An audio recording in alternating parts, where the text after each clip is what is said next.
Here's how to stop caring what other people think about you as a Christian. Have you ever been in a conversation where you're opening up about something important and the other person isn't really paying attention, or they disagree with you and it feels like rejection? You act like it's fine, but inside it stings. You start to wonder, do I even matter? You want to feel seen and heard, not invisible. You want to feel valued. And when moments like that pile up, it starts to chip away at your confidence. You start second guessing yourself, overthinking everything you said, worrying what other people think about you, trying to make sure everyone's happy with you. And honestly, it's exhausting, isn't it? I'm Ashley with Proverbs 31 Life Coaching, and I help Christian women break free from emotional burdens and toxic thinking so they can live with peace and joy and confidence in who God created you to be.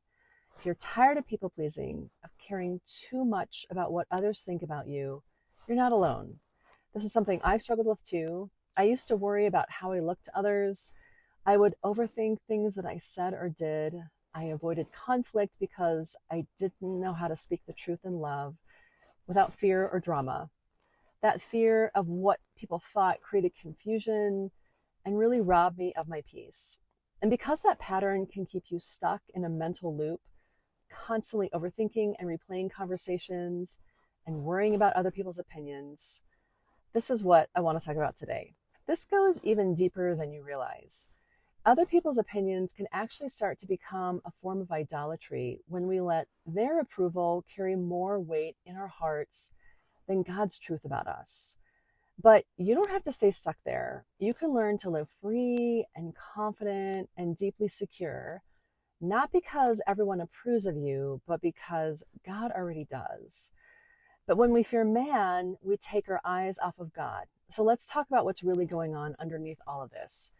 Why is it so easy to fall into the people-pleasing trap, and how we can start to move toward real confidence and freedom? Because that desire to be seen and valued isn't wrong. It's how God made us. He made us for relationship. But when people's opinions define our worth, we start living out of a neediness instead of security in Him. And here are a few signs of people pleasing, and see if you can relate to any of these. Do you need the approval of others to feel okay about yourself? Do you avoid conflict just to keep the peace, even when something needs to be said? Do you try to keep difficult people happy, tolerating far too much from them? Is it hard for you to say no and then you resent saying yes? Do you agree with people even when you actually have a different opinion because you're afraid of rejection? Do you feel responsible for other people's emotions? Do you apologize for things that really aren't your fault?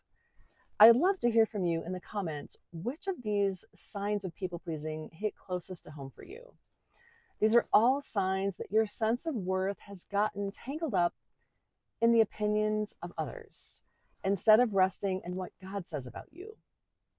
Psychologically, people pleasing is your brain's way of trying to feel safe and accepted. But spiritually, it's often a sign that we've forgotten who we belong to. When we rely on people's approval to feel okay, it's like we're handing them control of our peace. And when we do that, their opinions can start to take God's rightful place in our hearts. And that's why Scripture calls it idolatry. But there's hope. You can learn to live differently. You can learn to live from a place of being loved and not needy. When you live from a place of being loved by God, you're not living from a place of needing to prove your worth. Colossians 3:12 says you are God's chosen people, holy and dearly loved. That means you're already loved and set apart and seen. And Romans 5:8 says God demonstrates His own love for us in this: while we were still sinners, Christ died for us. So you don't have to hustle for worth. God considered you worthy to send His Son to die for you. You already have value and worth in God's eyes. When you know how deeply you are loved by God, you no longer need constant reassurance from people.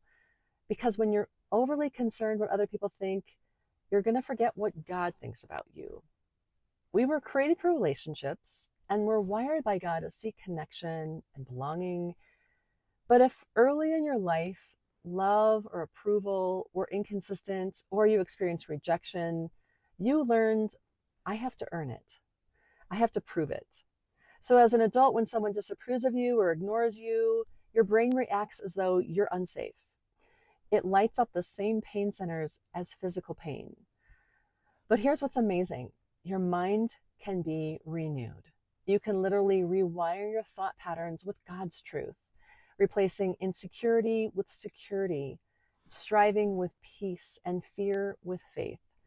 So if you see yourself in this, the woman who overthinks every conversation or avoids conflict or apologizes too much, I want you to hear this. You're not broken. You're just believing a lie that your brain learned a long time ago. But that lie doesn't have to get the final word. You can stop chasing approval and start walking in confidence, not because you finally got it all together, but because you finally learned to rest in the one who holds you together. If you want to understand the hidden thoughts that are keeping you from being confident, download my free PDF at the link below. It's called Why You Don't Feel Confident Even Though You Know You Should. I know it'll be helpful. Take care.